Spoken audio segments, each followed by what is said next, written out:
Welcome to Politicos. ఈరోజు మనం మేడ్చల్ పట్టణంలో ఉన్నాము. శివాజీ మహారాజ్ జయంతోత్సవాలను ఇక్కడ ఘనంగా నిర్వహిస్తున్నారు. ఆ వేడుకలను ఒకసారి మనం చూద్దాం. నా పేరు శ్రీనాథ్ ముదిరాజ్ అండి. మేడ్చల్ పట్టణం మాది.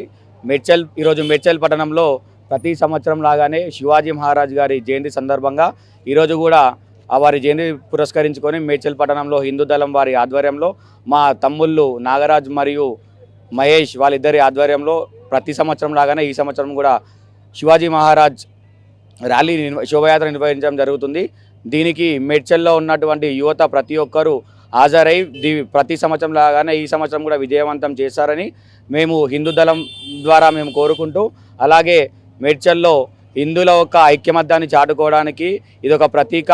మేడ్చల్లో హిందువులందరూ ఒక తాటిన నిల్చొని శివాజీ మహారాజ్ వేడుకలో పాల్గొని శోభయాత్రను విజయవంతం చేస్తారని మనస్ఫూర్తిగా కోరుకుంటున్నాం. ఈరోజు మేడ్చల్ మున్సిపాలిటీలో హిందూ దళం ఆధ్వర్యంలో హిందూ సామ్రాట్ శివాజీ గారి శోభయాత్ర మా మేడ్చల్ హిందూ దళం ఆధ్వర్యంలో నాగరాజ్ మహేష్ గారి ఆధ్వర్యంలో పాదయాత్ర నిర్వహించడం జరిగింది. ఇందులో రాజకీయాలకు అతీతంగా హిందూ సోదరులు అందరూ హిందూ సాంప్రదాయాన్ని ప్రజలకు తెలియజేయాలని, ఇక్కడ జరుగుతున్న హత్యలని అరికట్టాలని చెప్పి ఈరోజు హిందూ దళం ఆధ్వర్యంలో శోభయాత్రను ఘనంగా నిర్వహించడం జరుగుతుంది. నా పేరు నాగరాజ్ కేనర్ మరియు నా మిత్రుడు మహేష్ యాదవ్ ఆధ్వర్యంలో ఈ యొక్క మేడ్చల్ హిందూ ఆధ్వర్యంలో ఈ యొక్క శోభయాత్ర ప్రతి సంవత్సరం జరపడం జరుగుతుంది.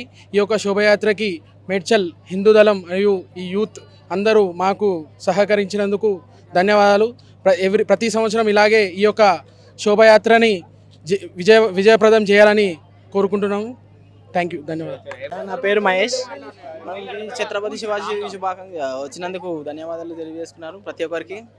మేము ప్రతి సంవత్సరం ఇలాగే ఛత్రపతి శివాజీ ర్యాలీని నిర్వహిస్తాము. ప్రతి ఒక్కరు సహకరించినందుకు మాకు ధన్యవాదాలు తెలియజేసుకుంటున్నాను. మేము ఇలానే యూత్ అందరికీ ఎంకరేజ్ చేయాలని కోరుకుంటూ సెలవు తీసుకుంటున్నాను.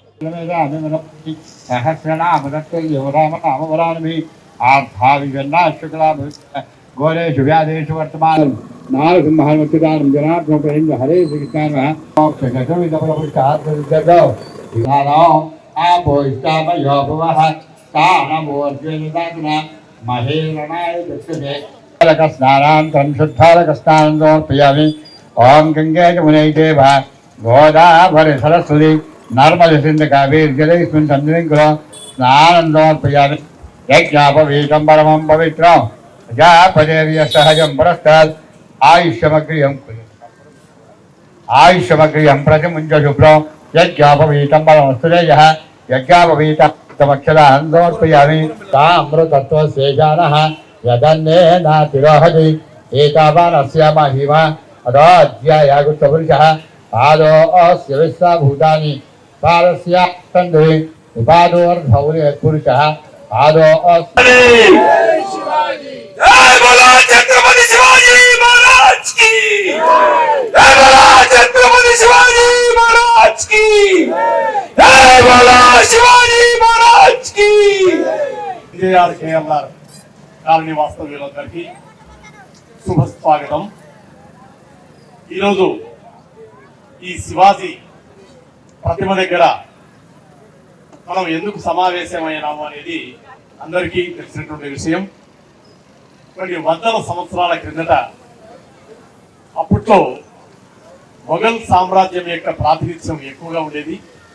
యావత్ భారతదేశాన్ని అంతటా కూడా ఔరంగజేబు పరిపాలన, ఢిల్లీ బాదుషా పరిపాలన చేసేవాడు.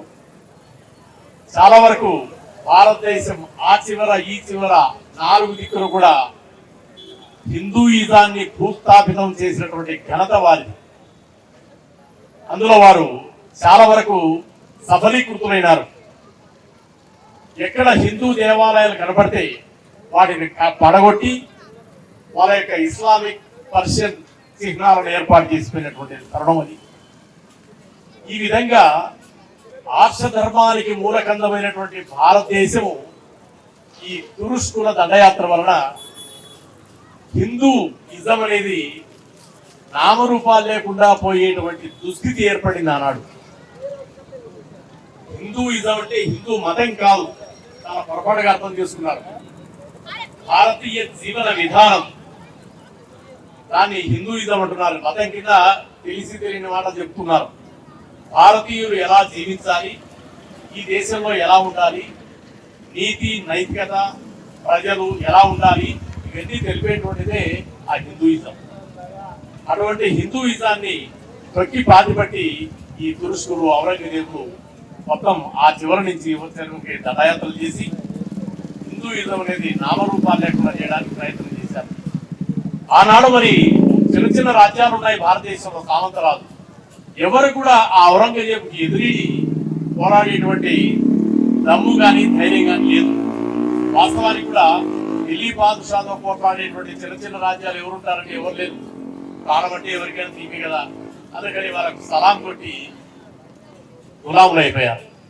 అటువంటి తరుణంలో ఒక ఒక మహత్వర శక్తి సాక్షాత్తు ఆ అమ్మవారి ఈ శిథిలమైపోతున్నటువంటి హిందూయిజాన్ని మరలా పునరుద్ధరించాలి అనేటువంటి ఆమె సంకల్పానికి అనుగుణంగానే శివాజీ గారు చిన్న రాజ్యం, మేవాడు రాజ్యం, చిన్న పాలెగాడు అయినప్పటికీ కూడా ఢిల్లీ పాదుషాను ఎదిరించి పోరాడినాడు. ఎదురుగా సైన్యాన్ని తీసుకుపోయేంత సైన్యం లేదు. అందుకని గెరిల్లా యుద్ధం చేశారు. ఔరంగజేబుకు నిద్రలో సింహస్వప్నం శివాజీ అంటే, అని ఆ పేరు కూడా పెట్టారు. కానీ ఎప్పుడు వస్తాడో తెలియదు, ఎప్పుడు దాడి చేస్తాడో తెలియదు. ఇలా ఔరంగజేబును గడగడలాడించి హిందూ సామ్రాజ్య స్థాపకుడైనాడు. ఒకవేళ ఆనాడు శివాజీ ఈ ప్రయత్నం చేయకపోతే, ఈ పోరాటం చేయకపోతే, ఈ 700-800 సంవత్సరాల తర్వాత మన యొక్క స్థితి ఎలా ఉంటుందో మనం ఊహించలేము. మరి ఇన్ని 100 సంవత్సరాల కిందట ఆ విధంగా పోరాడినాడు కాబట్టి ఇప్పటికీ మన భారతదేశంలో హిందూయిజం 3 పువ్వులు 6 కాయలుగా విడచుకుంటుంది. ఎందుకంటే అది దైవ శక్తి, అది మానవ శక్తి కాదు. మానవ శక్తికి అయితే కొన్ని పరిధులు ఉంటాయి, మానవ శక్తికి అయితే కొంతకాలమే ఉంటుంది. కానీ దైవ ఇచ్ఛ కాబట్టి దైవం కోరుకున్నటువంటి ఒక మహర్షి యోగి వీరుణ్ణి ఆ మహారాష్ట్ర నాయకుడిగా అమ్మవారు సృష్టించారు. కాబట్టి అంత అద్భుతమైనటువంటి త్యాగం చేశాడు. ఈ దేశంలో హిందూయిజం సంప్రదాయం నిలబడాలి అని ఆయన స్త్రీలను చాలా గౌరవించేవాడు. ఎక్కడైనా యుద్ధాలకు పోయినప్పుడు ముస్లిం స్త్రీలు పట్టుబడితే వాళ్ళను సొంత తల్లిలాగా భావించి ఆ వేనాలో ఎక్కించి కానుకలు ఇచ్చి గౌరవంగా పంపించారు. అదే వాళ్ళు మొగాయిలు మన వాళ్ళు దొరికితే నానా హింసలు పెట్టి చంపేవాడు. అందువల్ల ధర్మానికి కట్టుబడేటువంటి వాడు. ధర్మము ఏమిటి, ధర్మానికి ఆకారం అంటే ఏమిటి అంటే శివాజే ధర్మస్వరూపుడు. శివాజే ధర్మం యొక్క ఆకారంలో ఈ భారతదేశంలో జన్మించాడని చెప్పి ప్రతి ఒక్క హిందువు కూడా త్రికరణ శుద్ధిగా చెప్పవలసి ఉంటుంది. ఈనాడు మనం చూస్తున్నాం, చాలా మంది హిందూ బంధువులు ఒక విధంగా బాధ కలుగుతుంది. అసలు హిందూయిజం అంటే ఏమిటో అర్థం కాదు. కేవలం ఒక సంప్రదాయంగా దీన్ని పాటించి దాని యొక్క అసలు తత్వాన్ని వంట పట్టించుకోవడం లేదు. మనం వంట పట్టించుకోకపోవడం వల్ల నష్టం ఏమిటంటే మన పిల్లలకు కూడా అది ప్రాప్తి ఉంది. ఎవరికి నువ్వుతే పొట్టు పెట్టుకోవాలంటే పెద్ద నామోష అయిపోయింది. అలా చిన్న విషయాలు చెప్తున్నాను. ఒక హిందువు జన్మమాత్ర హిందూ అయిన వాడు నుదుటిలో బొట్టు ఎందుకు పెట్టుకోడు? ఆ బొట్టు పెట్టుకోవడానికి ఎందుకు నామోషి పెడుతున్నావు? అలా నామోషి పడేటువంటి వాడు ఈ భారతదేశంలో ఉండడానికి అవసరమే లేదు. ఈ మాట గట్టిగా చెప్పాలి. మన పిల్లలకు నేర్పించిన సంప్రదాయం ఇదే. ఊరికి బొట్టు అలంకారం కాస్తున్నా ఋషులు యోగులు ఇక్కడ ఇడనాడి పింగళ నాడు ఉంటాయి. రోజు మనం ఇక్కడ బొట్టు పెట్టుకుంటుంటే ఆ నాడు యాక్టివేషన్ ముత్యాల గాంధీ యాదవ్ నా పేరు. Medchal municipality MGR KLR colony ప్రెసిడెంట్ని. శివాజీ ఛత్రపతి ఫిబ్రవరి 19th 4వ ఇది 4వ జయంతి మా ఉత్సవము. కాలనీ ప్రతి ఒక్క colony MGR KLR phase 1 Umanagar Balaji Nagar అలాగే శ్రీ కాలనీ 3rd ఫేజ్ ప్రతి ఒక్క అన్నదమ్ములు ఇక్కడ అందరూ వారి యొక్క ప్రోత్సాహంతో ఛత్రపతి శివాజీ 4వ సంవత్సరం ఈరోజు 4వ సంవత్సరము పెట్టి 4వ సంవత్సరం అవుతుంది. అలాగే ప్రతి సంవత్సరము ఎంతోమందితో అన్నదానం ప్రతి సంవత్సరం అన్నదానం చేస్తూ ఉన్నాము. అలాగే ఎన్నో ప్రతి సంవత్సరం చేస్తూనే ఉంటాము. మా అన్నదమ్ములు అలాగే మా యొక్క పెద్దలు చిన్నవాళ్ళు తమ్ముళ్ళు ర్యాలీలు ఇప్పుడు ర్యాలీ రావడం జరుగుతుంది. మరికొద్ది సేపట్లో ర్యాలీ రావడం జరుగుతుంది. సంతోషమాత గుడి నుంచి 5:30కు బయలుదేరింది. 9 గంటల వరకు ర్యాలీ వస్తుంది. మరికొద్ది సేపట్లో 20 నిమిషాలలో అన్నదాన కార్యక్రమం జరపబడుతుంది. అలాగే ప్రతి ఒక్క అన్నదమ్ములకు హిందూ బంధువులకు ఇలాంటి ఎన్నో గ్రామాన గల్లీ గల్లీలో ప్రతి ఒక్క ఇంటి నుండి ఛత్రపతి శివాజీ లెక్క బయలుదేరి గల్లీలో ఛత్రపతి శివాజీని అలాగే హనుమంతు విగ్రహాన్ని రామ మందిరాన్ని పెట్టి గౌరవంగా తెలుగు జాతిని మనము తెలుగునిగా నిరూపించుకోకపోతే రాబోయే కాలంలో చాలా ఇబ్బందులు అవుతాయి. మనల్ని వేరే దేశాల వాళ్ళు మనల్ని వేరే మతాలకు మార్చి మన వాళ్ళని ఇబ్బందులు పెట్టే రోజులు వస్తున్నాయి. ఇకనైనా మనం మేలుకోకపోతే చాలా ఇబ్బందులు అయితే హిందూ అని చెప్పుకోవడానికే ఇబ్బందులు అయితే కాశ్మీర్ కానీ బంగ్లాదేశ్లో ఎన్నో ఘోరాలు మన హిందువులపైన జరుగుతున్నాయి. గుడిల మీద ఎన్నో అగాధాలు జరుగుతున్నాయి. మన గుళ్ళను ఎంతో అలా ఇరగొడుతున్నారు. రోడ్లపైన ఒక ఏదో వేరే గుళ్ళు ఉంటే తీయడానికే చాలా భయపడతారు. అలాంటి మన గుడిలను ఎంతోమంది తొలగిస్తున్నారు. దయచేసి హిందువులు మేల్కోకపోతే రాబోయే రోజుల్లో హిందూ అనే చెప్పుకునే ధైర్యం లేకుండా అయ్యే రోజులు అవుతాయి.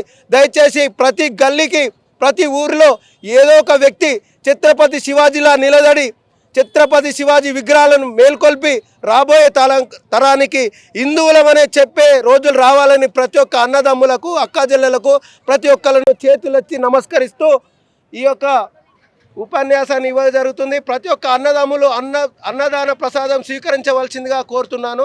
జై శివాజీ, జై శివాజీ. నా పేరు డిసి నరసింహులు, రిటైర్డ్ ప్రిన్సిపాల్. అందరికీ నమస్సుమాంజలి. ఇది 4వ సంవత్సరం ఇక్కడ శివాజీ యొక్క జయంతి ఉత్సవాలు జరుపుకోవడం.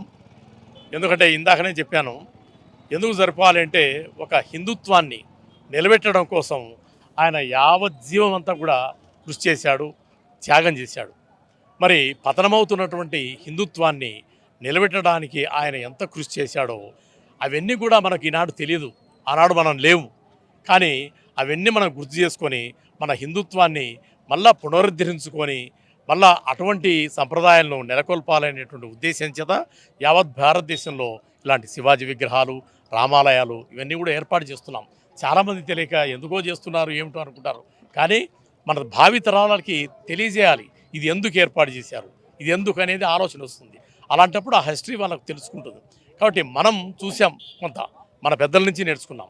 అలాగే మన పిల్లలకు తెలియదు ఇది. అందుకని శివాజీ స్టాచ్యూ ఎందుకు ఉంది, గుర్రం ఉంది ఎందుకు అనేది వాళ్ళకి అనుస్తుంది. అప్పుడు మన పెద్దవాళ్ళు ఏం చేయాలంటే ఇలా జరిగింది నాయన, ఒకప్పుడు ఇట్లా ఉంది, మరి మనమంతా కూడా హిందువులం కాబట్టి దాన్ని మనం గుర్తుపెట్టుకొని మరలా ఈ హిందుత్వం పతనం కాకుండా మనమంతా మేల్కొల్పాలి అనేటువంటి ఒక సందేశాన్ని ఇవ్వడం కోసమే ఇలాంటి సెంటర్లు కూడా ఏర్పాటు చేయడం ఉంది. మరి దాంట్లో దాదాపు కృతకృత్యులైనట్టుగా అనిపిస్తుంది. ఇక్కడ ఎక్కడ చూసినా కూడా ఈసారి ఎక్కడైనా కానీ హిందువులు చక్కగా ఈ కార్యక్రమాలను ఏర్పాటు చేస్తున్నారు, పండుగలు ఏర్పాటు చేస్తున్నారు. కాస్త అవగాహన పెరిగింది, ఒకప్పటి కంటే కూడా ఇప్పుడు చాలా మంచి అవగాహన పెరిగింది. ఇది నిజంగా ఒక శుభ పరిణామం అని చెప్పి నా యొక్క అభిప్రాయం. మొఘల సామ్రాజ్యానికి ఎదురొడ్డి నిలిచిన మరాఠా యోధుడు శ్రీ ఛత్రపతి శివాజీ జయంతి ఉత్సవాలు దేశవ్యాప్తంగా ఘనంగా జరుగుతున్నాయి. ఇందులో భాగంగా హిందూ దళం ఆధ్వర్యంలో మేడ్చల్లో నిర్వహించిన ఛత్రపతి శివాజీ జయంతోత్సవం ఘనంగా అంగరంగ వైభవంగా జరిగింది. శోభయాత్ర కూడా నిర్వహించారు, అన్నదాన కార్యక్రమాలు కూడా ఏర్పాటు చేశారు. కెమెరామెన్ సుధాకర్తో మీ Premaraju. Please subscribe to the channel and download the Politicos app from the links in the description.